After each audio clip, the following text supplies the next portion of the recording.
무리가 다시 모임으로 식사할 겨를도 없는지라. 예수의 친족들이 듣고 그를 붙들러 나오니 이는 그가 있었다 하느니라. 예루살렘에서 내려온 서기관들은 그가 바알세불이 집혔다하며 또 귀신의 왕을 힘입어 귀신을 쫓아낸다 하니 예수께서 그들을 불러다가 비유로 말씀하시되 사탄이 어찌 사탄을 쫓아낼 수 있느냐. 또 만일 나라가 스스로 분쟁하면 그 나라가 설 수 없고 만일 집이 스스로 분쟁하면 그 집이 설 수 없고 만일 사탄이 자기를 거슬러 일어나 분쟁하면 설 수 없고 망하느니라. 사람이 먼저 강한 자를 결박하지 않고는 그 강한 자의 집에 들어가 세간을 평가하지 못하리니 결박한 후에야 그 집을 평가하리라. 내가 진실로 너희에게 이르노니 사람의 모든 죄와 모든 모독하는 일은 사하심을 얻되 누구든지 성령을 모독하는 자는 영원히 사하심을 얻지 못하고 영원한 죄가 되느니라 하시니 이는 그들이 말하기를 더러운 귀신이 들렸다 함이로다. 아멘.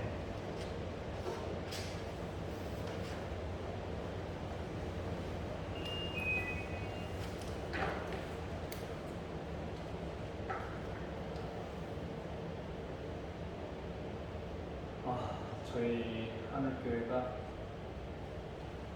지난주에 설립 예배를 드렸습니다. 물론 그동안 쭉 예배가 드렸는데 정식으로 한국 기독교 장로의 소속의 교회가 됐습니다.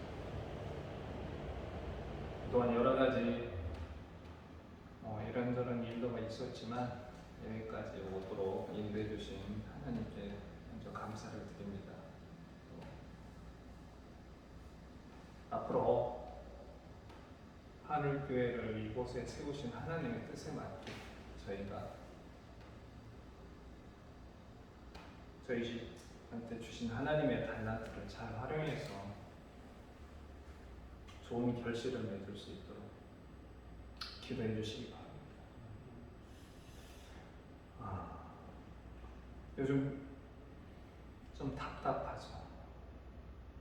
뉴스를 듣거나 여러 가지 상황을 들어보면 굉장히 답답한데 오늘 또 말씀을 실은 제가 준비하면서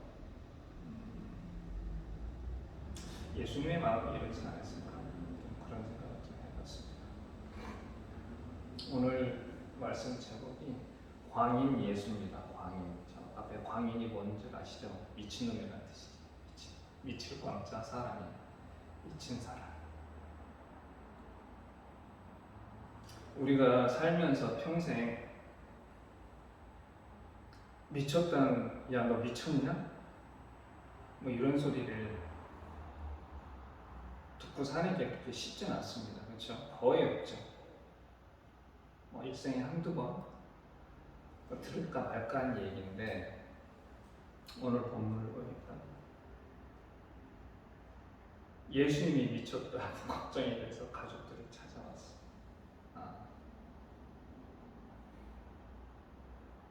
근데 쭉 본문을 읽어보면 어떻습니까? 도대체 뭐가 미쳤다는 거지? 이렇게 질문을 하게 되잖아요. 그렇죠? 그래서 저도 한번 생각을 해봤습니다. 우리가 살면서 누구를 미쳤다고 얘기를 하나? 어떤 사람을 우리가 미쳤다고 얘기를 할까? 이렇게 생각을 해봤더니 제가 한 세 부류가 떠오르더라고요. 세 부류. 첫 번째는 정말 우리가 미친 사람 있잖아요. 정신착란 혹은 정신분열해서 자아를 상실한 사람, 쉽게 얘기하면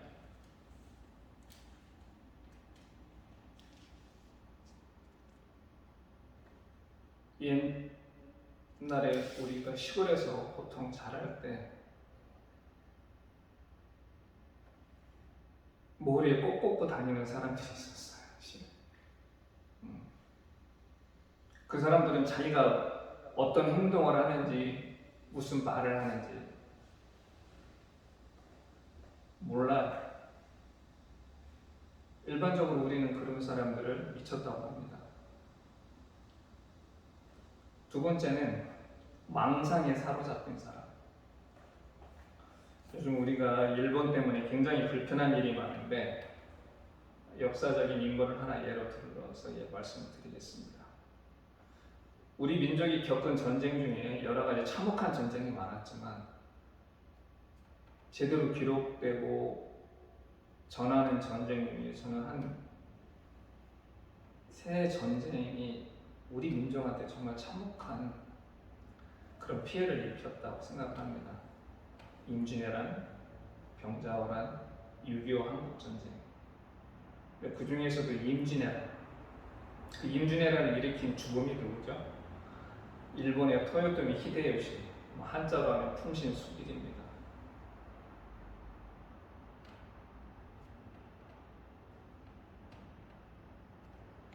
두 번째 부류, 망상에 사로잡힌 사람. 토요토미 히데요시가 그런 사람이었어요. 일본을 통일하고 나서 이 토요토미 히데요시가 꾼 꿈이 뭐냐면 대아시아 제국을 세우는 거였습니다. 일제 강점기 시절 일본 군부가 꿈꿨던 그런 망상과 똑같은 거죠. 그래서 처음 한 게 뭡니까? 조선을 침략하고, 근데 20일 만에 조선의 수도 한양이 점령이 되니까 그 망상이 정말 드러나요. 그러면서 자기의 계획을 발표합니다. 8가지 정도 되는데 그 중에 핵심 3가지는 뭐냐면 일본의 천황을 북경에 모신다. 그리고 조선의 국왕을 일본으로 데려온다. 그리고 자기는 중국으로 넘어가서 인도를 정벌한다. 지금 생각해봐도 말도 안 되는 그런 생각이죠. 이런 망상에 사로잡힌 사람을 우리가 보통 미쳤다고 합니다. 그리고 세 번째, 어떤 사람? 시류에 편성하지 않고, 그 시대의 흐름에 편성하지 않고 그 시대의 폐단과 불의를 꼭 집어내가지고 비판하고 개혁하려고 하는 사람들. 이런 사람들은 세상에서 미쳤다고 하죠. 또 그러다 패가망신한다. 이런 소리 하면서. 이 세 부류 중에 과연 예수님은 어디에 속하겠습니까? 세 번째겠죠. 그렇죠?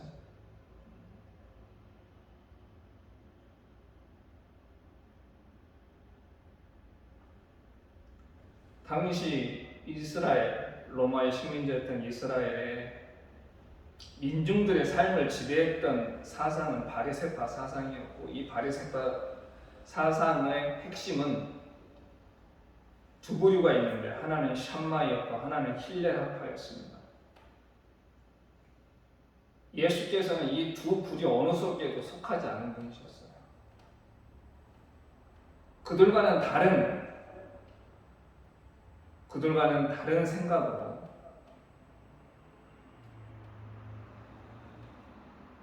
세상에 나서서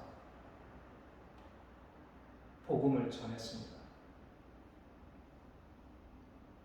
과연 그러면 예수님이 어떤 행동이 미친놈 취급을 받았을까? 어떤 행위가? 한번 고민을 해보도록 하겠습니다. 성경에 보면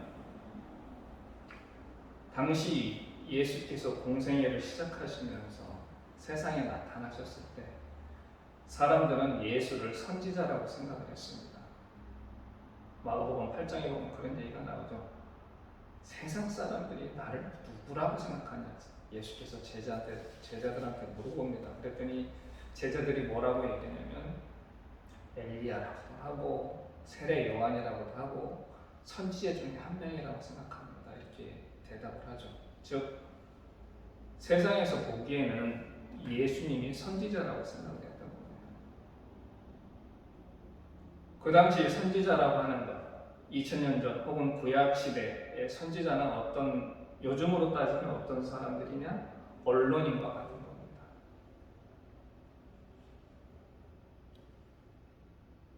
그런데 이 선지자에 두 부류가 있었습니다. 어용 선지자와 독립 선지자. 요즘으로 따지면 어용 언론과 독립 언론이 되겠죠. 이걸 잘 보여주는 대목이 어디냐면 열왕기상 22장에 이스라엘 왕 아합과 유다 왕 여호사밧이 연합해서 아람과 전쟁을 일으키려고 합니다. 그래서 여호사밧이 자신의 군대를 이끌고 이스라엘로 가요. 사마리아로 가는 겁니다. 근데 여호사밧이 물어보죠. 혹시 여기에 선지자들이 있느냐? 이 전쟁에 대해서 예언을 해줄 수 있는 선지자들이 있느냐? 그때 아합 왕이 선지자를 다 불러 모읍니다. 대충 몇 명이 모였냐면 400명이 모였어요. 근데 이 선지자들이 하나같이 뭐라고 얘기하냐면은 가면 승리한다고 얘기를 해요.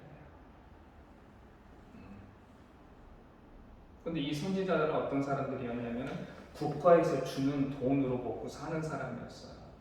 어용 선지자였던 거죠. 그러다 보니까 왕한테 바른 소리를 하지 못하는 겁니다.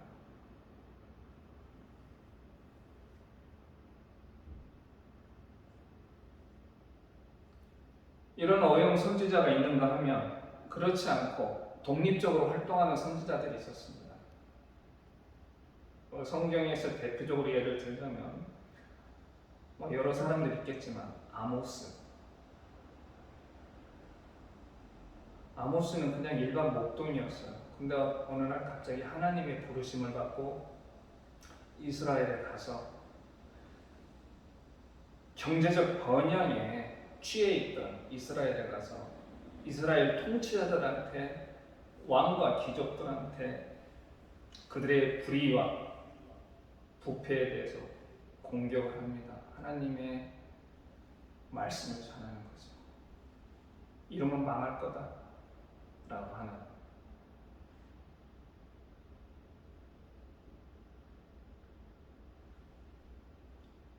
좀 전에 얘기했던 아합 왕 시대에도 똑같이 그런 선지자가 한 명 있었어요. 그게 누굽니까? 미가야죠.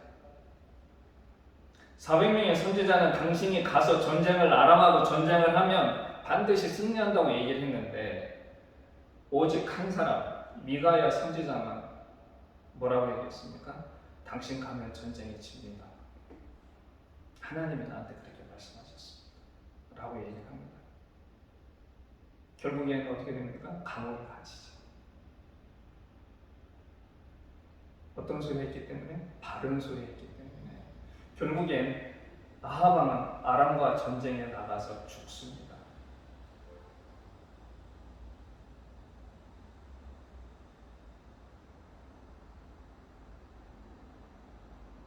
바로 이런 아모스, 미가야와 같은 그런 선지자 역할을 하셨던 분이 누구예요? 바로 예수님이시죠.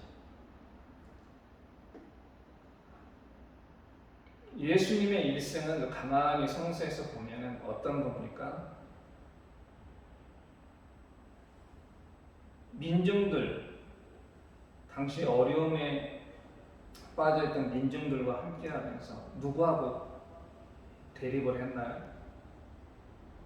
예루살렘 성전 귀족들과 바리새파하고 대립을 했습니다. 이스라엘은 바벨론한테 유다가 멸망하고 나서 뒤부터 그리고 페르시아 고레스 왕이 바빌로니아를 멸망시키고 다시 BC 538년경 6년인가 538년경에 유대인들을 다시 고국으로 보내서 성전을 재건하고 성벽을 재건하고 예루살렘을 재건하는 그 시기 이후부터 이스라엘은 철저하게 성전 중심의 국가가 됐습니다.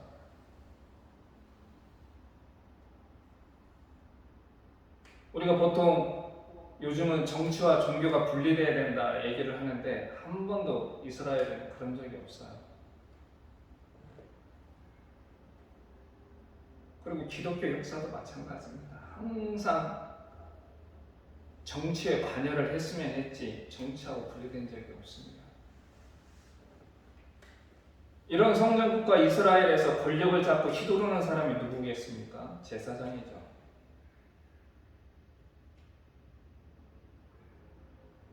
예수님이 활동하던 이 시대에도 유력한 제사장 가문이 네 가문이 있었는데 누가 지명했습니까? 헤롯이 지명했죠. 4대 제사장 가문을 지명합니다.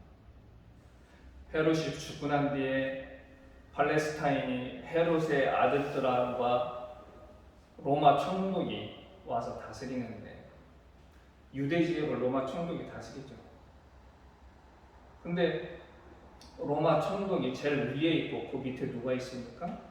그 4대 제사장 가문 중에 로마 총독이 지명하는 제사장 가문이 위임을 받아서 성전을 관리하고 로마에 조공을 바치는 세금을 받아들였습니다. 그리고 자기들의 그런 특권을 이용해서 착복을 하죠. 쉽게 얘기하면. 바로 그런 사람들의 위선, 가식적인 백성을 억압하면서 자신들을 살찌우는 그런 제사장들, 바로 그런 사람들과 대척점에 서 있던 게 누구였습니까? 바로 예수님이셨죠.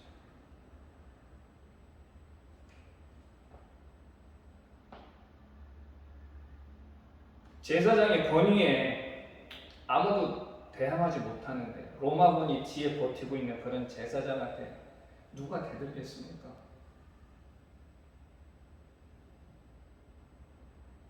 근데 그런 사람들한테 과감히 그런 사람들의 행위를 책망하고 비판했던 사람이 누구예요? 바로 예수님이었던 거죠. 제가 좀 전에 선지자는 요즘으로 따지면 언론인과 같은 역할이다라고 했는데 요즘 뉴스나 이런 여러 가지 상황을 보면 참 안타깝죠.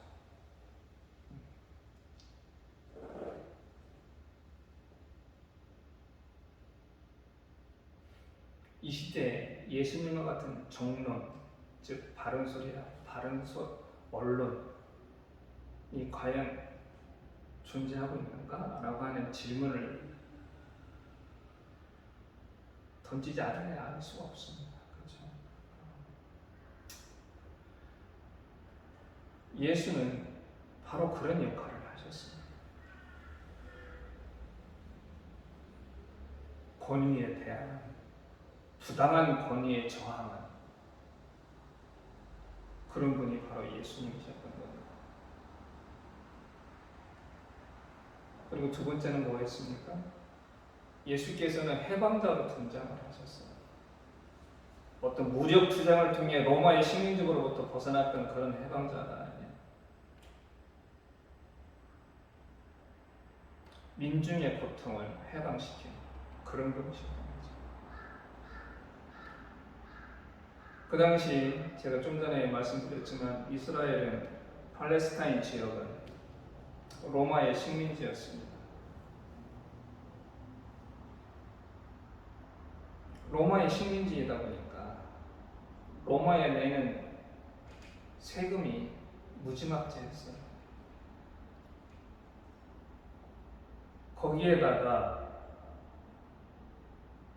또 성전에 내야 되는 또 세금이 있었습니다. 성전세, 성세도 나오죠. 또 11조, 또 이런저런 명목으로 걷어가는 세금들이 많았습니다.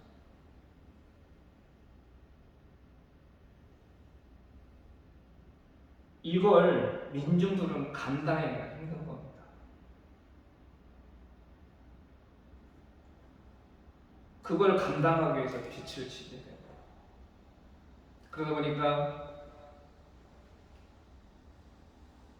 11조니 로마에 내는 세금은 어쩔 수 없이 낸다고 하더라도 그건 뒤에 무력이 버티고 있으니까. 근데 성전에 내야 될 세금은 강제력이 없잖아요. 안 내고 싶어서 안 내는 게 아니라 상황이 그래서 못 내는 건데 이러한 결과들이 결국엔 민중을 뭘로 몰아가나요? 율법을 지키지 않는 뭐가 되는 겁니까? 죄인이 되는 거죠.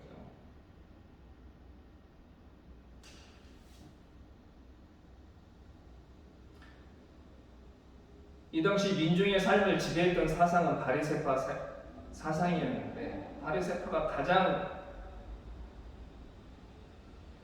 중점적으로 강조했던 게 뭡니까? 정결례, 깨끗해야 된다. 또 하나는 11조, 하나는 안식일이었습니다. 근데 성서를 보면 항상 이 부분에서 예수님하고 부딪힙니다. 그렇죠? 일단 예수님은 안식일에 대해서 생각이 달랐어요. 바리새파들하고. 안식일에 병 고치면 안 됐죠. 근데 예수께서는 안식일에 병을 고칩니다. 치료 행위죠. 안식일은 아무것도 하지 말아야 되는데, 바리새파에 의하면 그런 치료 행위조차도 하지 말아야 되는데 치료를 합니다.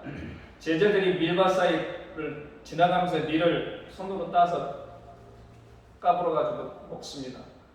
하지 말아야 될 행위죠. 근데 예수께서 허용을 했어요. 그거를. 사사건건 바리새파들이 주장하는 생각과 대립이 되는 거예요.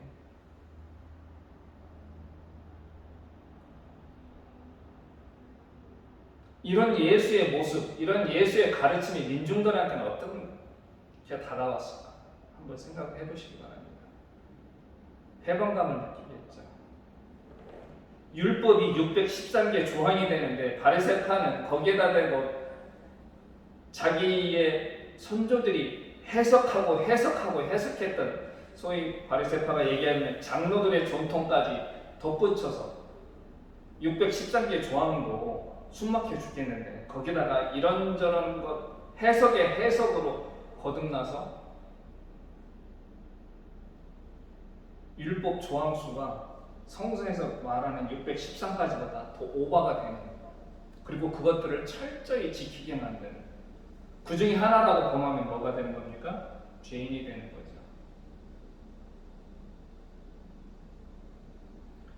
그거에 반기를 든 게 누굽니까? 바로 예수님이시다.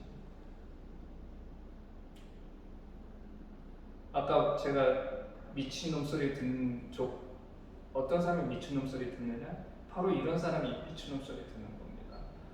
아니 거기에 순응하며 살면 되는데, 그래 니네 말이 뭐라, 나도 그래 거기에 순응하며 살아야지, 그래 네 그러한 것도 못 지키지만 내가 죄인이야, 이렇게 순응하며 살면 되는데 너희가 잘못된 거다.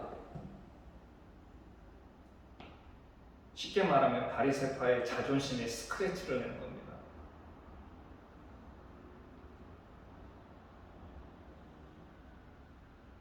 친척들이나 가족들이 와가지고 예수가 미쳤다고 생각했던 건 바로 이런 부분이에요. 아니 그냥 제발 순응하며 살자. 네가 무슨 별나 있는 사람이냐? 왜 남들 다 거기에 순응하며 사는데 너는 왜 그렇게 살아? 이런 거죠. 너 집안 망칠 일 있어?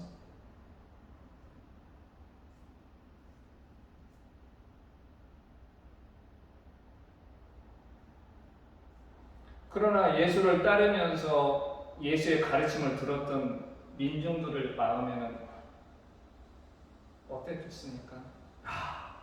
내가 죄인이 아니구나.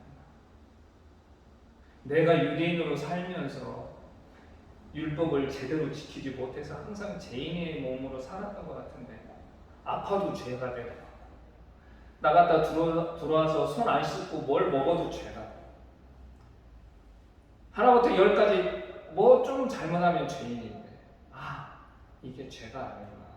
나는 죄인이 아니구나.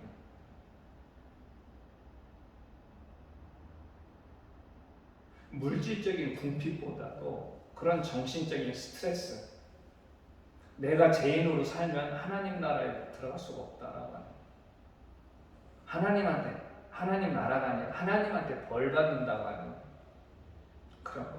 그런 생각들, 얼마나 유대인의 마음을 짓눌렀겠습니까? 근데 그런 짓눌린 마음에서 해방시켜 주신 거예요. 해방자가 되신 거죠.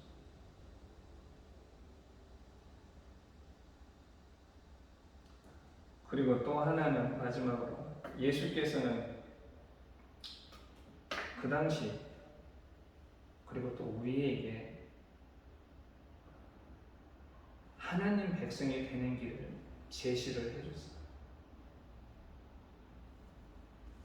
즉 하나님 나라의 시민권자가 될 수 있는 길을 저희들한테 알려주신 겁니다.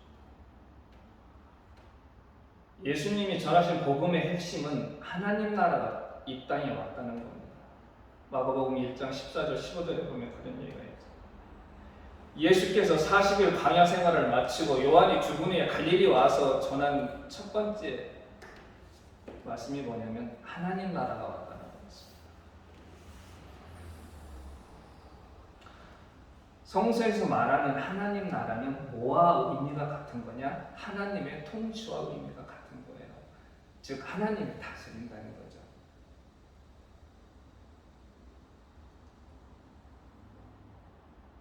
이스라엘 초기 역사를 보면 이스라엘의 왕은 누구였나요? 하나님이셨어요.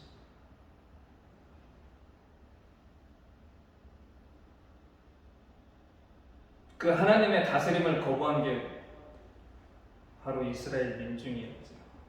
이스라엘 사람들. 그 장면이 어디에 나옵니까? 사무엘상 8장에 나와요. 우리한테도 우리를 대표할 수 있는 왕을 주십시오. 이스라엘 민중들이, 이스라엘 백성들이 선지자 사무엘한테 요구를 합니다.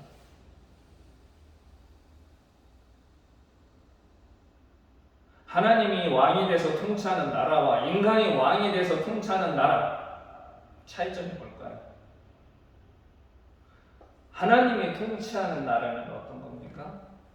하나님 앞에서 모든 만민이 평등한 겁니다. 누가 누구의 지배를 받거나 다스림을 받는 게 아니에요. 그러나 인간이 왕이 돼서 다스리는 그 순간부터 그 사이에 뭐가 생기는 겁니까? 계급이 생기는 거죠. 귀족과 평민. 사무엘 선지자도 바로 그런 걸 경고했습니다. 너희가 왕을 뽑아서 그 밑에 있으면 너희는 그의 종이 된다. 감당할 수 있겠냐? 그래도 이스라엘 사람들은 괜찮습니다. 라고 얘기를 했어요. 그래도 우리한테 왕이 필요합니다.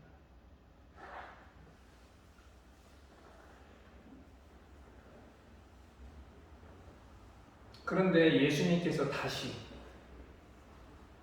정의와 공평으로 다스려지는 그런 하나님 나라가 이 땅에 왔다.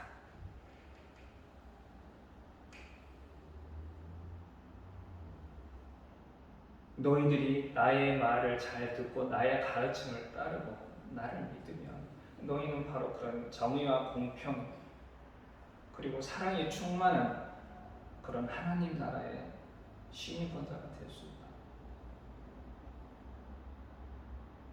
그런 길을 제시해 준 게 바로 예수님이신 거죠. 두 번째는 뭡니까? 하나님의 자녀가 될 수 있는 권세를 우리한테 주셨습니다. 예수께서는. 예수가 왜 죽었습니까?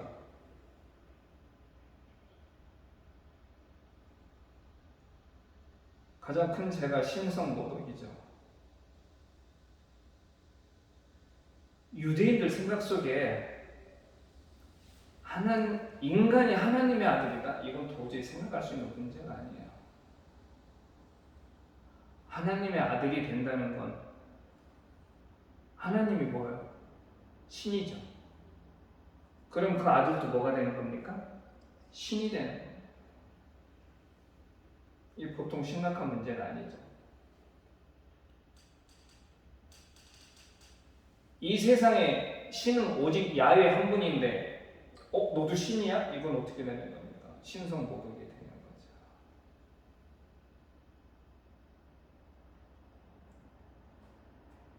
그런데 예수가 이 땅에 오심으로 인해서 예수를 믿는 예수의 가르침을 쫓는 모든 사람들에게 하나님의 아들이 되는 그런 권세를 주셨습니다. 요한복음 1장에 정확히 써있죠. 하나님의 아들이 되는 권세를 주셨습니다. 또 바울 사도도 그런 얘기를 합니다. 양자되면 하나님의 양자 될 수 있는 그런 특권을 우리한테 주셨다. 그래서 우리는 하나님을 뭐라고 부를 수 있다? 아바 아버지라고 부를 수 있다. 예수께서 가르쳐 주신 주기도문에도 그런 표현이 있죠. 아버지, 하나님 아버지. 그 당시 그때까지 유대인들 생각 속에는 도저히 자리 잡을 수 없는 칭호, 하나님을 아버지로 부른다.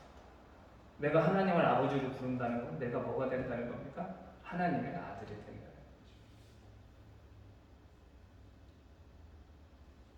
이게 예수께서 메시아로서 이 땅에 와서 우리한테 주신 가장 큰 선물입니다. 이런 얘기를 하면 그 당시 유대인이나 혹은 바리새파, 사두개인 이런 사람들 눈에는 예수가 어떻게 미쳤을까요? 미쳤죠. 미친 사람인가?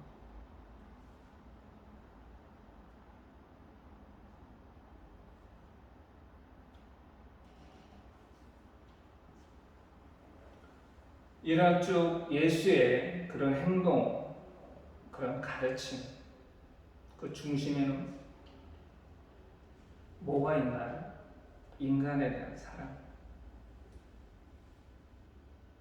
예수님이 전해주신 가르침이나 그 행위를 종합해보면 결국에는 그 중심에는 인간에 대한 사랑입니다.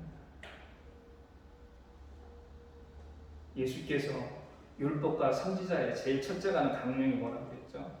첫째는 하나님을 사랑하는 거고, 둘째는 뭡니까? 이웃을 사랑하는 거. 이웃이 누구예요? 사람이 사람을 사랑하는 거죠.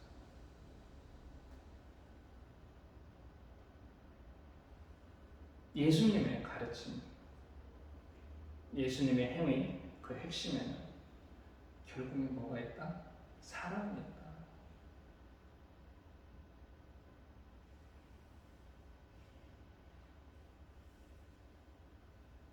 남녀 차별 없이, 또 돈, 명예, 권력에 관계없이 모든 사람을 공평하게 사랑하는 그 사랑, 인간에 대한 사랑, 그게 바로 예수께서 광인 취급받으면서 저희한테 전해주신 복음의 내용입니다.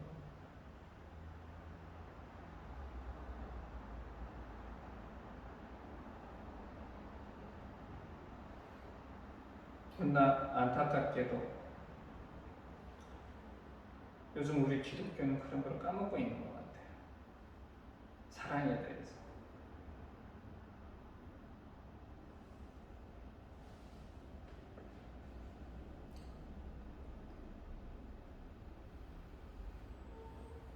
급사 자기가 하나님에 대해서 잘 알고 있는 거죠. 하나님의 뜻을 모두 간파한 거죠. 이런 사람은 죄인이고 이런 사람은 사랑해서 안 되고. 흡사 2000년 전에 예수께서 책망했던 바리새파죠. 우리 이 시대를 살아가고 있는 우리 또한 그런 생각, 오만한 생각, 교만함에 사로잡힙니다.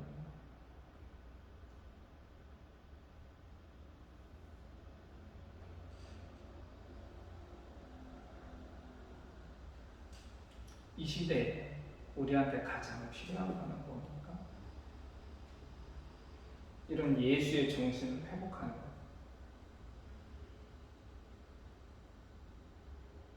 그리고 이 땅에 하나님 나라를, 즉 정의와 공평으로 다스려지는 하나님 나라를 세워가는 것. 이게 바로 이 시대 우리한테 주어진 기독교인의 의미이자 사명입니다. 저와 여러분, 저희 하나님께서 저희한테 주신 그 달란트를 바로 하나님 나라와 예수의 사랑을 실천하는데 사용해서 하나님 앞에 갔을 때 잘했다 칭찬받는 종의 삶이 되기를 간절히 기원하겠습니다. 기도하겠습니다. 하나님 감사합니다. 오늘도 부족한 종에게 당신의 말씀을 전할 수 있는 시간을 허락하시니 감사합니다. 검은 것이 희게 되고 불의가 정의로 둔갑하는 세상 속에서 저희가 주님의 자녀로서 주님이 저를 가르쳐 주신 정의와 공의를 주께서 저에게 주신 달란트로 잘 활용할 수 있는 충성된 자녀의 삶을 살 수 있도록 주께서 인도하여 주시옵소서. 예수님의 이름으로 기도드립니다. 아멘.